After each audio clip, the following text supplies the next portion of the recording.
আসসালামু আলাইকুম সেরা মানুষজন। নিশ্চয়ই আপনারা খুব ভালো আছেন। আমিও ভালো আছি আলহামদুলিল্লাহ। তো গত শুক্রবারে একটা নিউজ প্রচারিত হয়েছে, যেটা হচ্ছে আমেরিকান প্রেসিডেন্ট ডোনাল্ড ট্রাম্প কর্তৃক বিবৃতি এসছে, এবং এই বিবৃতিটা সারা পৃথিবীব্যাপী ব্যাপক আলোড়ন তৈরি করেছে, বিশেষ করে বাংলাদেশে। কারণ বাংলাদেশ ইস্যুতেই উনি এই বিবৃতিটা দিয়েছিলেন। তো বিবৃতিটা এরকম ছিল যে 29 মিলিয়ন ডলার, বাংলাদেশে দুইজন মাত্র কর্মী একটা সংস্থায় আছে, এই সংস্থায় এই দুইজন কর্মীকে 29 মিলিয়ন ডলারকে দেওয়া হয়েছে, ফান্ডিং করা হয়েছে, যেটা হচ্ছে ইউএসএআইডি কর্তৃক। তো কি হচ্ছে ইউএসএআইডি? ইউএসএআইডিটা হচ্ছে united state agency of international development, যেটা দেখা যায় যে 1961 সালে 3 November John F Kennedy democratic president ছিলেন, উনি প্রতিষ্ঠাতা করেছিলেন, এবং এটার সদর দপ্তর কিন্তু হচ্ছে ওয়াশিংটনে, আমেরিকাই সদর দপ্তর। মানে আমেরিকার ইউএসএরই একটা প্রতিষ্ঠান, অর্গানাইজেশন, কিন্তু ইন্ডিপেন্ডেন্ট অর্গানাইজেশন। এরা সারা পৃথিবীব্যাপী বিভিন্ন কাজে ফান্ডিং করে, বিশেষ করে হচ্ছে টেকসই উন্নয়নের জন্য, মানব কল্যাণে, শিক্ষামূলক কাজে, চিকিৎসা কাজে, বা অন্যান্য কোনো জনকল্যাণমূলক যে কাজগুলো আছে সারা পৃথিবীব্যাপী, এই কাজগুলোতে ইনারা ফান্ডিং করে। ইভেন ভারতেও ফান্ডিং করেছে, এর আগে আমরা দেখেছি। বাংলাদেশেও ফান্ডিং আছে, ইউএসএইডির কার্যক্রম আছে, এটা আমরা জানি। কিন্তু কথা হচ্ছে যে এমন সময় বিবৃতিটা দিল ডোনাল্ড ট্রাম্প, গত শুক্রবারে বিবৃতিটা দিল, আর হচ্ছে বাংলাদেশে একটা হইচই তৈরি হয়ে গেল যে কারা এই দুইজন, যারা এই ফান্ডিংটা নিয়েছে।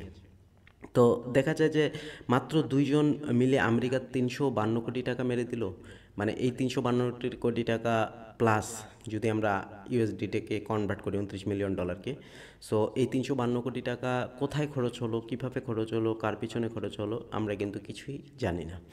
তো এটা সরকার যদি ডিপ অ্যানালাইসিস করে বা দেখে, বর্তমান যে সরকার আছে, উপদেষ্টা প্রধান হচ্ছে ডক্টর মোহাম্মদ ইউনিস, উনি খুব জ্ঞানী মানুষ, অবশ্যই আমরা বিশ্বাস করি। তো উনি যদি এটা খতিয়ে দেখে যে আসলেই কি বিষয়টা এরকম হয়েছে কি না, বা দেখা যায় যে কারা এটার সাথে জড়িত, দেখা যায় যে আওয়ামী লীগ সরকার ক্ষমতায় ছিল, তাদেরই নেতাকর্মীরা এই ফান্ডিংটা হচ্ছে পলিটিক্যাল স্ট্রেংথ মানে সাজানোর জন্য ওনারাই হচ্ছে নিয়ে আসছে, এই টাকাটা মেরে দিছে। সো এটা একটা ইস্যু, কিন্তু কথা হচ্ছে যে এটা কিন্তু স্পেসিফিকলি বলা হয়নি যে জুলাই গণ অভ্যুত্থানের জন্য এই টাকাটা দেওয়া হয়েছিল। ইউসেইড মানে ইউএসএআইডি, এরা কিন্তু ইন্টারন্যাশনাল ডেভেলপমেন্টমূলক কাজ করে, মানে জনকল্যাণমূলক কাজ করে, শিক্ষামূলক, স্বাস্থ্য, শিক্ষা, সুরক্ষা, টেকসই সমাজ, নীতি, নেচার, বন, এই বনায়ন, এগুলা নিয়ে কাজ করে ইউএসএআইডি। সো ওনারা যে টাকাটা দিয়েছে, কিভাবে দিয়েছে, কাকে দিয়েছে, এগুলোর নিশ্চয়ই তো নথিপত্র আছে।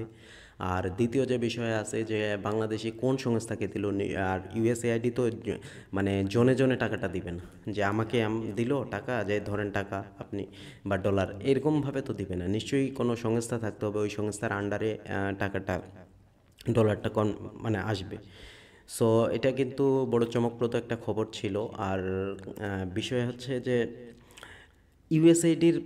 ইউএসএআইডি যে সংস্থাটি আছে, এটা ইন্টারন্যাশনাল একটা সংস্থা, অনেক নামি দামি সংস্থা, আমেরিকারই সংস্থা, কিন্তু এটার পিছনে ডোনাল্ড ট্রাম্পের লাগার কারণ কি? মানে এই ফান্ডিংগুলো উনি কেন বন্ধ করছে?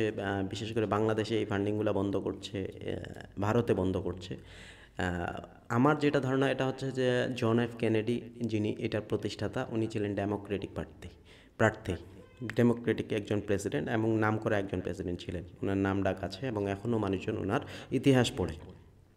আর রিপাবলিকান প্রার্থী হচ্ছে ডোনাল্ড ট্রাম্প। সো তার বিপরীতে একটা দলের একজন এটা প্রতিষ্ঠাতা করেছিল, এবং এগুলা থেকে ইউএসের যে এটা নিজস্ব অর্থায়নে পরিচালিত হতো, এবং এটা সারা পৃথিবীব্যাপী ফান্ড করতো।